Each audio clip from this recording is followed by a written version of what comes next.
If you've ever been in the market for gold, you might have come across this ad featuring Nigel Farage. Now, behind me is the Bank of England. That's where our national gold reserves are held. But hey, you can hold gold too. Until pretty recently, the British MP was making these pretty generic ads for a gold bullion company promoting the benefits of investing in gold. The government takes more of your money. Gold is how you protect yourself. Now, vague statements like that one are hard to interrogate, but the numbers behind the statements aren't.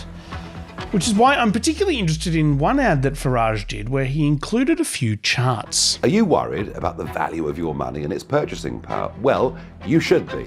Because over the last 20 years, every pound now buys half of what it did. Okay, pause it right there.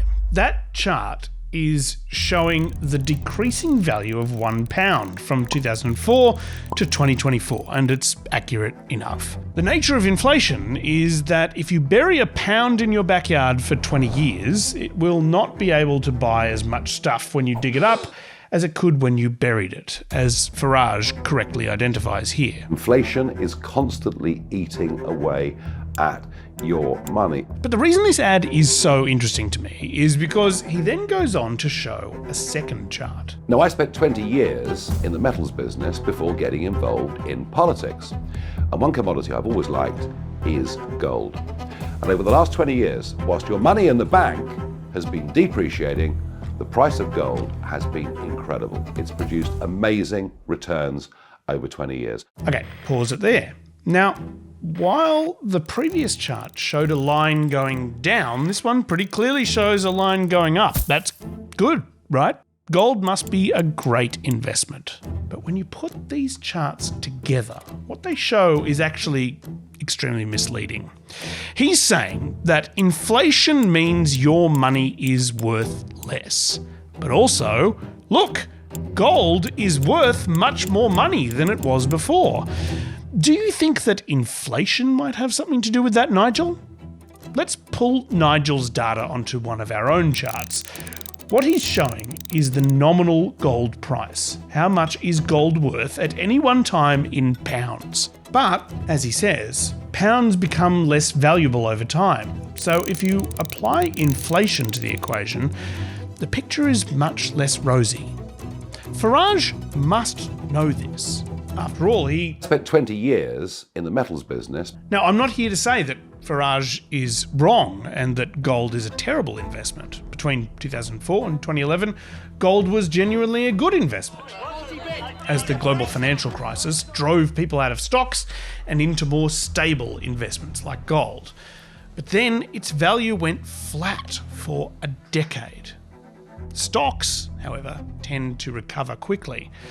So a guy who put the same amount of money into stocks in 2004 would overtake your gold investment at around 2018.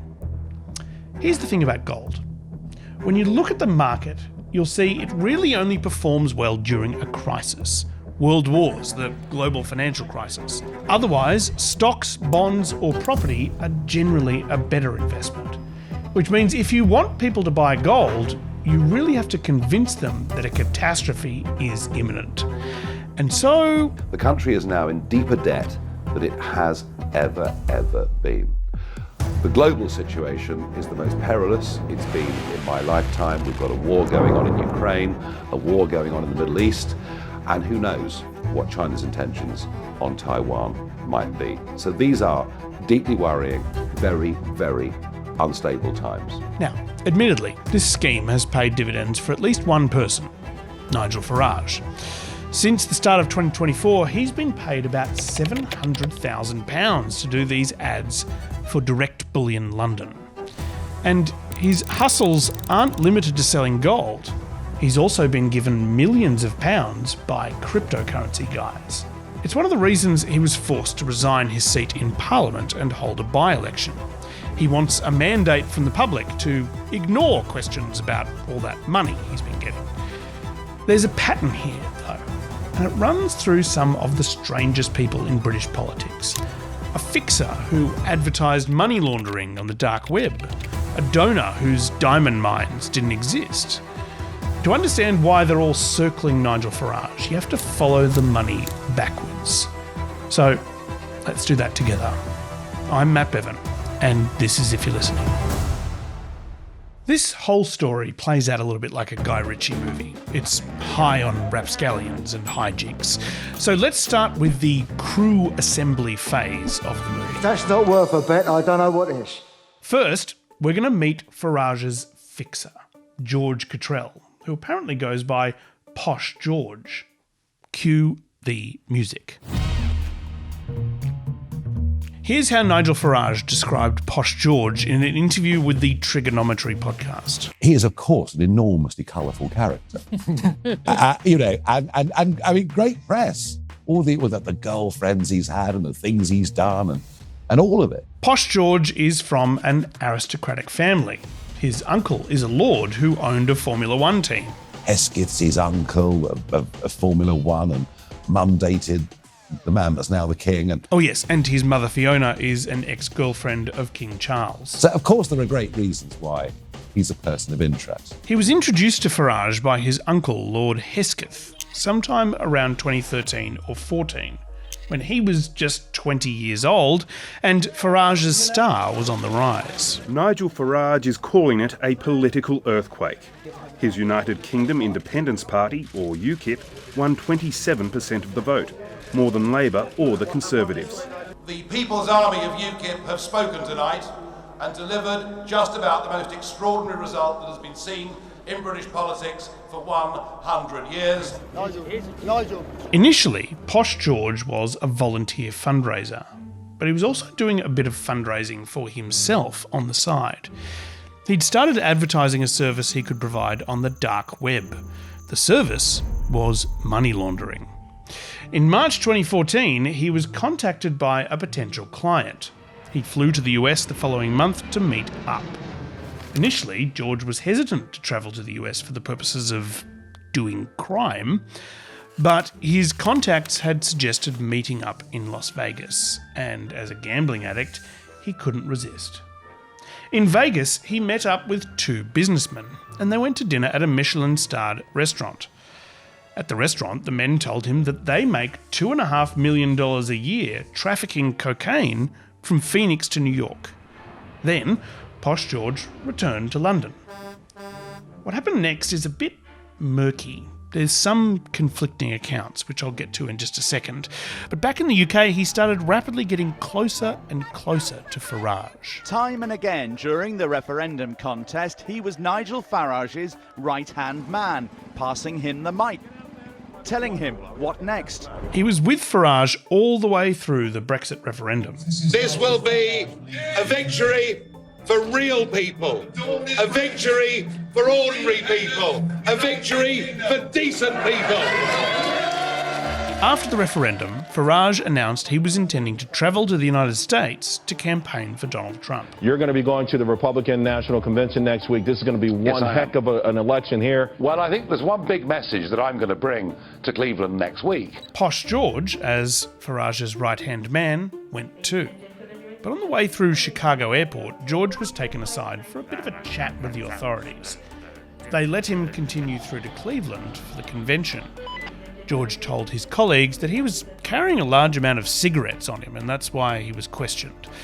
But a few days later, he was arrested. He's been charged with conspiracy to launder drugs money and faces years in prison if found guilty. So, those drug dealers he met in Las Vegas, it turns out that they were federal agents conducting a sting operation on him. He's now accused on 21 counts of conspiracy to commit money laundering itself, wire fraud, and even blackmail against the undercover FBI men who mounted the sting. According to the indictment, George had continued corresponding with the agents after returning to London and eventually threatened to report them to authorities if they didn't pay him a ransom of 130 Bitcoin. At the time, that amount of Bitcoin was worth about $80,000. It would be worth about $11.5 million now. But Posh George didn't get his Bitcoin. See, federal agents are tricky to blackmail with threats of reporting them to themselves. George ended up pleading guilty to wire fraud and spent 8 months in a maximum security prison. He later told The Telegraph that his time in British boarding schools prepared him well for a stint in an American maximum security jail. But in that same interview with The Telegraph, he basically put the whole thing down to just a misunderstanding, and that's what Farage says about it too. George, as a young man, got into trouble in America. If you are involved in tax avoidance schemes, it is very easy in America to get into very, very big trouble. To be clear, in his plea bargain submitted under oath, Posh George says that he advertised money laundering services on the dark web and was planning to divert criminal proceeds into his own accounts and keep them, basically to rob the drug dealers, which, I mean, it doesn't sound like tax avoidance to me, but what do I know? All right, so Posh George is our fixer. Now we're going to meet the money man, a guy aptly named Arron Banks. I'm a self-made person. I made my money from a desk and 2 telephones, so I resent your kind of comment that I'm some sort of rich Tory. Arron Banks had previously been a big donor to the Conservative Party, but in 2014 he made a big splash when he suddenly made a £1 million donation to Farage's UKIP. Well, someone has to fund us.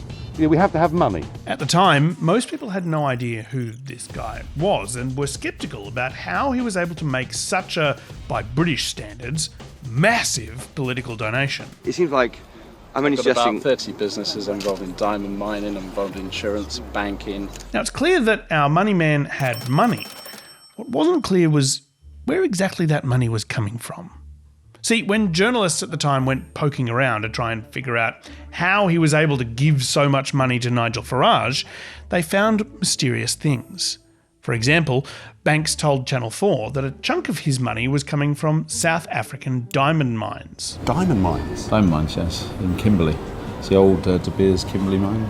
And you own it? Yeah, we own 7 mines there. Not all of them, but there's quite a cluster. And, what's that worth? Quite a lot.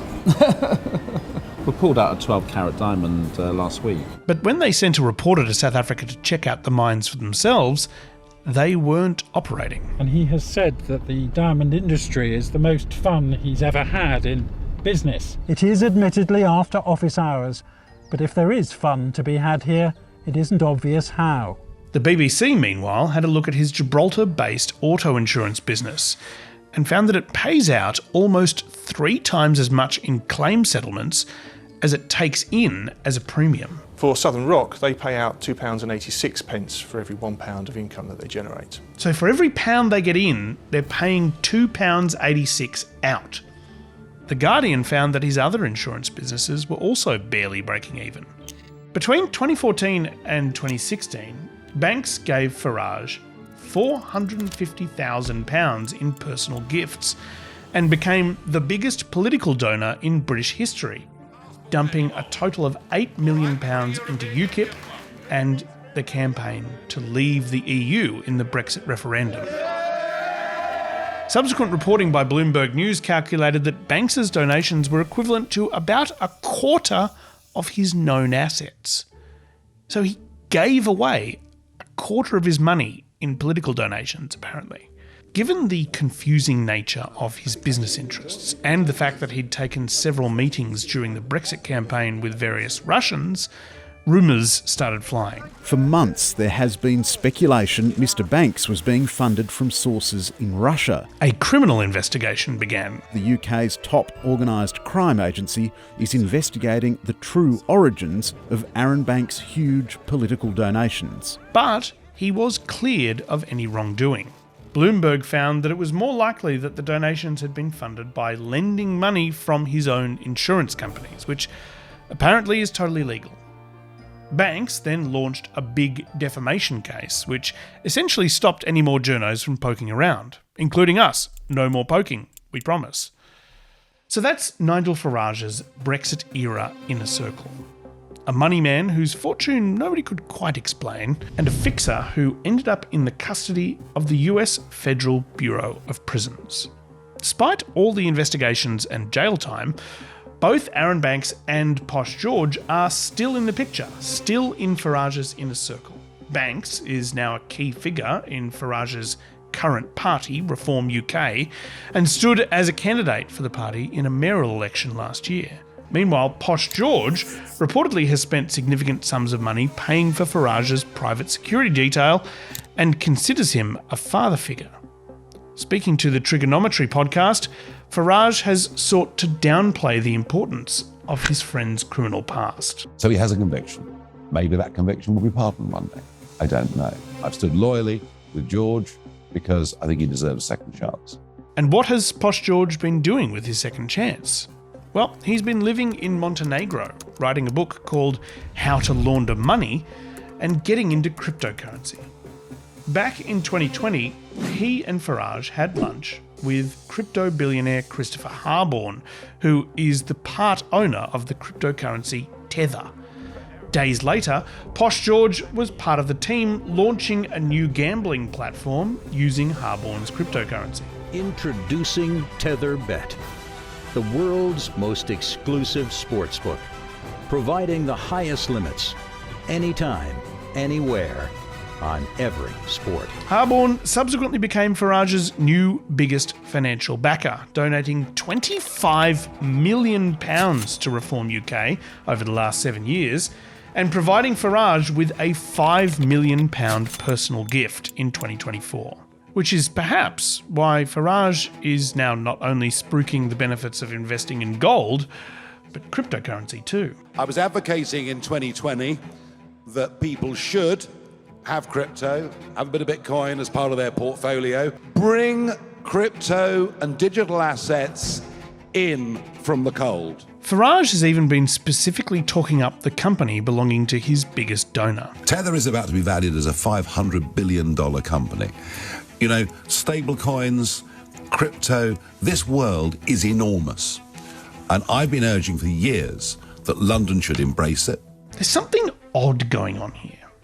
Cryptocurrency, online gambling, that thing with the direct bullion London gold company. All of these things have been circling Farage for years now. They're circling Donald Trump as well.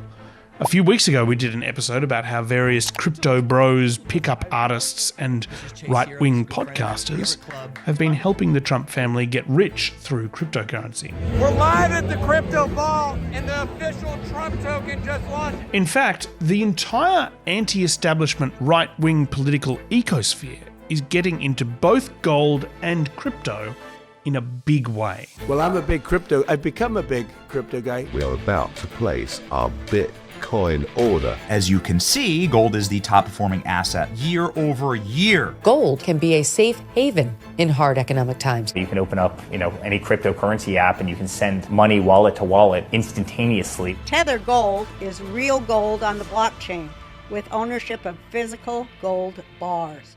The thing is, gold and crypto are kind of polar opposites to each other. Gold is considered a very stable, boring, safe thing to invest in, whereas crypto is obviously incredibly volatile. They sold that meme coin, which netted a huge amount of money for them, but left about 1 million investors, I think about $3 billion in the hole. But the overlap is that both of them are attractive to people who think the traditional established financial and political system is on the verge of collapsing. They don't trust the government. They don't trust the banks, and they don't trust the global elite. From personal experience, I don't particularly trust the banks. I think a lot of the people that are elites aren't elite. I think the people that aren't elite are elite, so we're going to have to maybe switch that around somehow. The thing is, if you draw a Venn diagram with one circle being guys who don't trust the banks or the government, another being guys who might want to put their savings into gold or crypto, and guys who would like to vote for Nigel Farage or Donald Trump, you basically have a single large circle. Trump and Farage are two of the most influential people in the Western world, and they're using that influence to promote the idea that the Western world is falling apart and you need to put your money in non-traditional assets like crypto and gold. A lot of journalists, citizens and regulators are spending a lot of time trying to find reasons why any of this is breaching any kind of rules. For now, it seems that it's all above board. But I'm not all that interested in the rules of the situation. What I'm interested in is simpler. We are used to politicians being funded by establishment companies, finance, mining, manufacturing, defence, but clearly that has all changed. We now have some of the most powerful politicians on earth whose careers are funded by very strange people who profit from instability, who profit from fear. And that is, it's definitely different